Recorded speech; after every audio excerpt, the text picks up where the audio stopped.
শরণাগত দিনাথম পরিত্রাণং পরায়ণী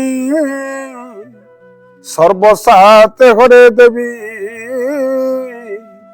মা শারদে দেবী নমস্তুতি। জয় মা শারদা। আজিକାର নীତିବାଣୀ ଆରମ୍ଭ କରିବା ପୂର୍ବରୁ ମୋର ପରିଚୟ ଉପରେ ଜାଣି ରଖିଥାନ୍ତୁ। ମୁଁ ହେଉଛି ଜଣେ ସାଧାରଣ ଫିଲୋସଫର ପ୍ରବଚକ ସୁରେଶ ମାହାଳି। କେବଳ ଏ ସମାଜର ମଙ୍ଗଳ ପାଇଁ ଆମେ ନୀତିବାଣୀକୁ ସେୟାର କରୁଛୁ।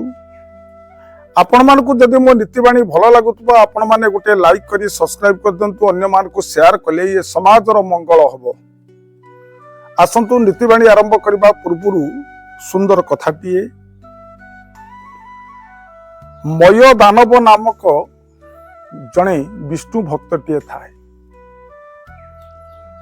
ମୟ ଦାନବ ସଦାସର୍ବଦା ବିଷ୍ଣୁଙ୍କୁ ଭାରି ଭଲ ପାଏ।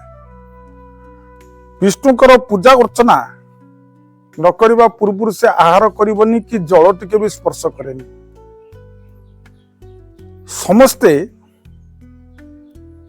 ଅନ୍ନ ଭୋଗ ଦିଅନ୍ତି, କିନ୍ତୁ ମୟ ଦାନବ ପ୍ରତ୍ୟେକ ଦିନ ଭିକ୍ଷା କରି କ୍ଷୀର ଟିକେ ଆଣି ପ୍ରଭୁଙ୍କୁ କ୍ଷୀର ଭୋଗ କରେ ବା କ୍ଷୀରି ଟିକେ ବି ଭୋଗ ବି ଲଗାଏ।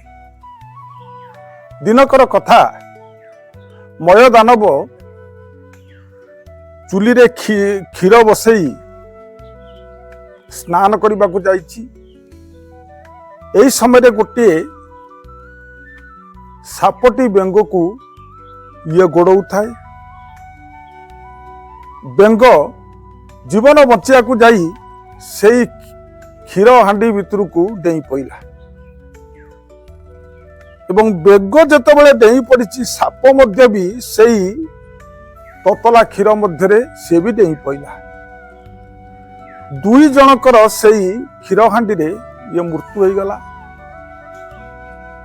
ମୟ ଦାନବ ଯେତେବେଳେ ସ୍ନାନ ସାରିକି ଆସେ ଦେଖିଲା ଯେ କ୍ଷୀର ହାଣ୍ଡି ମଧ୍ୟରେ ସାପ ଗୋଟିଏ ମରିଛି, ବେଙ୍ଗ ଗୋଟିଏ ମରିଛି। ମୟ ଦାନବ ସେଇଠି କହିଲା, ପ୍ରଭୁ ତମରି ଇଚ୍ଛା, ମୁଁ କିନ୍ତୁ ଭୋଗ ଯାହାହେଲେ କରିବି। ମୟ ଦାନବ ତୁଳସୀ ଆଣିବାକୁ ଯାଇଛି।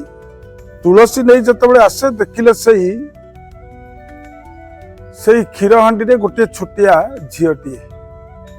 ମୟ ଦାନବ ଆଶ୍ଚର୍ଯ୍ୟ ହେଇଗଲା, କହିଲା ଏ ଗୋଟିଏ ଛୋଟିଆ ଝିଅଟି, ଏତେ ସୁନ୍ଦର ରୂପ। କହିଲେ ନା, ଇଏ ଝିଅଟିକି ମୁଁ ରଖିବି। ମୟ ଦାନବ ସେ ଝିଅଟିକି ପାଖରେ ରଖିଲା। ଝିଅଟି ଦିନକୁ ଦିନ ବଡ଼ ହେଉଥାଏ। ଯେତେବେଳେ ତାର ବୟସ ହେଇଗଲା, ଗୋଟିଏ ସୁନ୍ଦର ଝିଅରେ ପରିଚିତ ହେଲା ଏବଂ ଥରେ ବାଳି ସେଇ ଜାଗାକୁ ଆସିଥାଏ।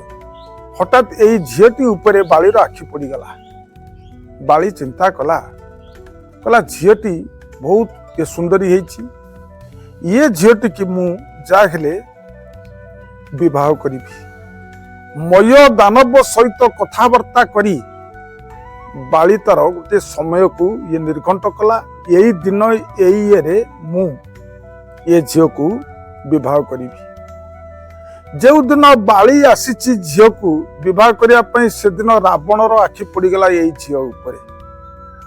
ରାବଣ ମଧ୍ୟ ଚିନ୍ତା କଲା, ଇଏ ଝିଅ ଟିକେ ମୁଁ ବିବାହ କରିକି ପାଟରାଣୀ କରିକି ରଖିବି। ଏହି ସମୟରେ ରାବଣ ଝିଅର ଗୋଟିଏ ହାତକୁ ଧରିଛି, ବାଳି ଧଇଲା ଗୋଟିଏ ହାତକୁ। ରାବଣ କହିଲା, ଇଏ ଝିଅ ହଉଛି ମୋର, ବାଳି କହୁଛି ଇଏ କନ୍ୟା ହଉଛି ମୋର।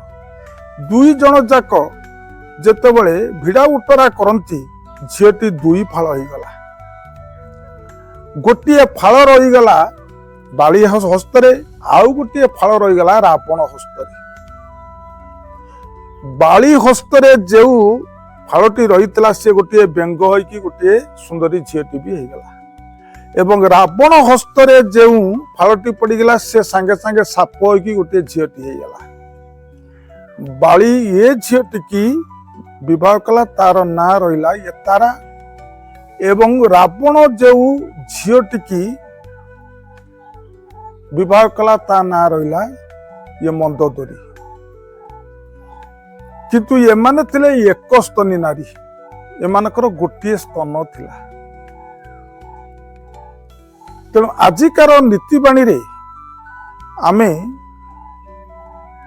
तारा आउ मंदोदरी जन्म रहस्य उपरे आमे जानिले यही थिला तारा मांकर जन्म एवं ये मंदोदरी जन्म एमाने होचंती एक स्तनी नारी मोर नीतिबाणी को जदि आपण माने श्रवण करथिबे गोटे लाइक करी सब्सक्राइब करदेबे अन्य मान को शेयर करदेले ये समाजर मंगल हब आजिकार अनुचिंता ऐश्वन कोणे केतेबेले शौचालय ये रखिबेनी ऐश्वन कोणे केतेबेले शौचालय रखिबेनी ये होची अशुभ संकेत एतिकी कही मोर नीतिबाणी अनुचिंता को परिसमाप्त करुची। ये प्रणाम। जय जगन्नाथ।